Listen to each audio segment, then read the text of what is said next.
આજે તો હતો રવિવાર એટલે સવારમાં ઉઠીને ફ્રેશ થઈને પહેલું કામ કર્યું ઘઉં ભરવાનું. તમને તો ખબર જ છે કે કામ હોય એમાં આપણો હાથ તો હોય જ. પછી તો માં ને બાપા ને બધે કામ કરતા હતા ને તો મને એમ કીધું કે આજ લીલી ઘૂંટો દાળ બનાવ્યું. એટલે આપણે કામકાજ ઉપાડી લીધું તું ઘૂંટો દાળ બનાવવાનું. ને થોડીક વારમાં આપણે ઘૂંટો બનાવી નાખ્યો તો ને પછી બપોર પછી અમે મામો દીકરો વૈયા ગામમાંથી પહેલા લઈ લીધા હતા ટમેટા લઈને કંકોત્રીનું બોક્સ લઈને આપણે ભેગા હતા ઘર બાજુ.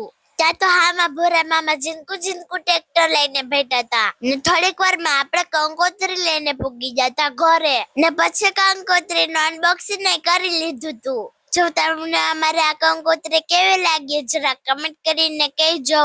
ને તમને અમારો વિડીયો પસંદ આવે ને તો વિડીયોને લાઈક કરી દેજો ને આવા જ મિની બ્લોગ જોવા માટે તમે અમારા અકાઉન્ટને ફોલો કરી દેજો. Bye bye, take tech.